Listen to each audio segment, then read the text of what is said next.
Yeah, it is that thing. It's that thing of when you are just a young queer in the city, fabulous, fierce, being gay, doing crimes, doing your thing, and then all of a sudden one day you look into the mirror and it's like, I'm told. Oh, I'm like the crypt keeper. That's right. This is another video of me talking about LGBTQ aging experiences and specifically my queer aging experience, Perimenopause edition. Come on in. Let's chat a moment.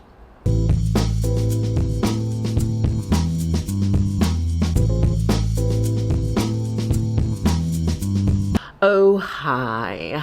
Welcome back to my channel. If you are already subscribed, if you're not subscribed, welcome. Please do subscribe, hit the notification bell, and let me introduce myself. I am the Lady Ms. Vagina Jenkins. I am a Black queer autistic artist and astrologer, and I am old AF. Because I am an astrologer, I do tend to think of things in terms of an astrological lens. We are currently in our Mercury retrograde phase, Mercury retrograding through Leo, which shout out to all my Leo placements, how y'all doing?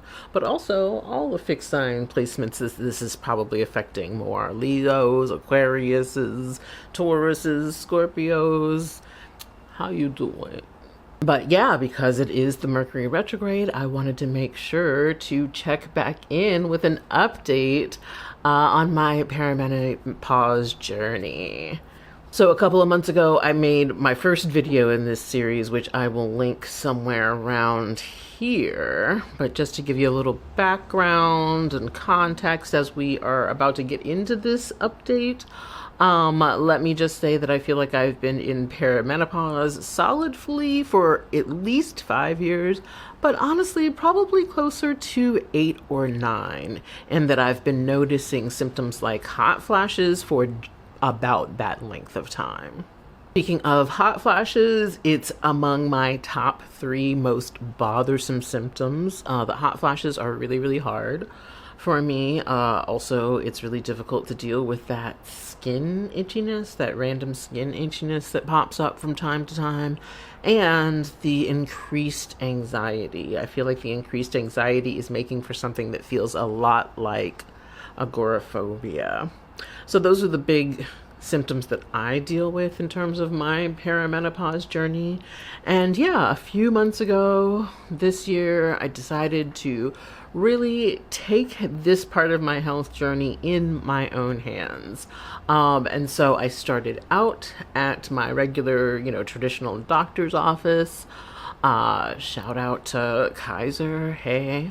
And so that was the experience that I was expecting, It's always an experience of misgendering. I do not, just for context, I am an agender or autigender person. Like, my gender feels a lot like it's informed by the fact that I don't fit in as an autistic person in the world generally speaking, so I don't even know about adding on the layer of gender. And so yeah, going in and not being asked my pronouns, but being assumed to be a woman and being talked about in terms of women's healthcare, and we women have to stick together. Isn't that right, sis? That was really difficult. And also, my doctor is this well-meaning liberal white woman who was being really, really real with me, but that realness, I think she thought she was doing me a favor, but what it really felt like was, this is all the healthcare that would be available to you were you not poverty class, Black, experiencing misogynoir, like living in this intersectionally oppressed and marginalized body. Yeah. And I don't know how to talk about that with her, and I don't know if I actually even have the capacity to. But yeah, so that was my experience of that. And that was just to get those initial conversations going about like what is actually available to me in terms of like treatment and management of menopausal symptoms. So that was the thing. And then having that knowledge under my belt, I decided to then pursue maybe a natural or holistic pathway. And I talked to the good folks at AmazonGrove.com. Shout out to them. Shout out specifically to Dr. Rochelle Dixon, who specializes in Chinese medicine. And so they were able to sit with me and listen to me. And sincerely, I felt listened to and heard in a way with Dr. Dixon that I did not with the medical provider from Kaiser. And so, yeah, she helped me put together an herbal regimen. I took that herbal regimen for like 2 months. And as it pertains to those top three most annoying symptoms, I feel like my itchiness abated entirely, which felt miraculous. My anxiety and the hot flashes, I would say maybe 50% improvement in those areas. I think that the hot flashes stopped happening so often, maybe like 20% less, but their severity was decreased. I would say, I think at least by half. And then the anxiety, I just felt like I could do more, and I was a little bit more social, and yeah, things like that. Are what I noticed. But I also noticed that it was difficult for me to keep up with my herbal regimen. I decided to go with a delivery system of just loose herbs. I could have also chosen tinctures or capsules or something like that, but I didn't, and I just chose loose herbs, and I regret it because, my God, the teas that I made from those loose herbs, oh, we're disgusting. And I'm a tea drinker. I love a herbal tea. I find the bitterness to be like comforting, it just tastes earthy. But these tasted like straight ass, like Satan's booty hole after he went on a 5K bike ride. Like, disgusting. Really wish I had gone with a different delivery system. Like a nice tincture would have been fine. I was on that herbal protocol for about 2 months. And then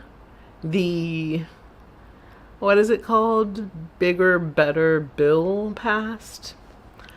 And it looks like next year we won't have access, or possibly my access to healthcare will change next year. Let me just say that. I am a low-income person who is on Medicaid. I live in the state of California, and Medicaid in my state is called Medi-Cal. And so, yeah, if there are changes to Medi-Cal and what Medi-Cal will cover, that might affect my healthcare. And it seemed to me that I wanted to have at least the same couple of months of experimental time with this Western approach to hormone replacement therapy, because I don't know if those meds will be available to me in the future if, the budget axes all the Medi-Cal support that I might receive. So I feel like I owe it to myself to at least get a couple of months of the experiment in now, so I can understand if these meds actually help me. And then if they're cut from Medi-Cal services and what Medi-Cal will provide next year, I will deal with that next year. I'll figure it out. But first and foremost, I want to know, while these are still affordable to me, exactly how they help me. And so I am literally 24 hours in to taking these meds for the very first time. I am taking estrogen in the form of a patch called Climera, And I'm taking progesterone every day in the form of a tablet called medroxyprogesterone. And this is what Medi-Cal will cover for free for me.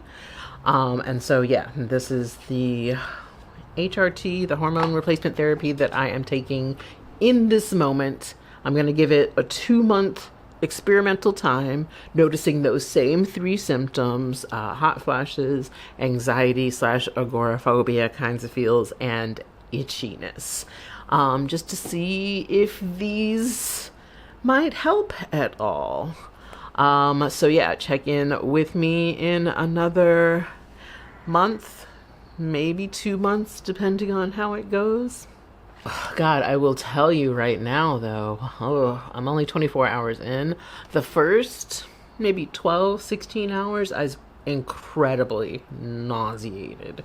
So nauseous. I don't feel like that today, having woken up, had my breakfast, coffee, that kind of stuff.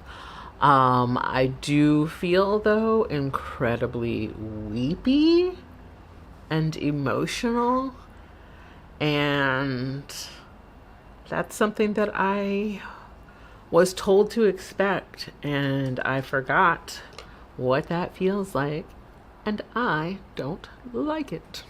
I don't like it. So let us see how this unfolds. Will these kind of side effect things resolve, or will they continue to be an issue? I'll let you know on the next update of Queer Aging Stories. Queer Eldering? Aging LGBTQ style. I don't know. Somebody suggest a name for this series in the comments below. Please, I'll just please help me. Help me. All right, y'all, that is the video. I absolutely appreciate you for watching and listening to my update. Thank you for so much for supporting this channel. If you would like to deepen that support, please contemplate becoming a member of this channel. Membership starts at $3.99 a month. You get really cool perks like custom emojis and loyalty badges and getting to see content before it's released to the public. If that level of support does not feel doable for you, then please consider at least a one-time gift using that super thanks button below. And if financial support feels outside your capacity entirely, I absolutely understand and would just ask you to comment below, like this video, share it to your friends, and support in ways that are centered on engagement, because that matters a lot as well. All right, y'all. Thank you so much for watching. Thank you for support, and I'll see you on the next video.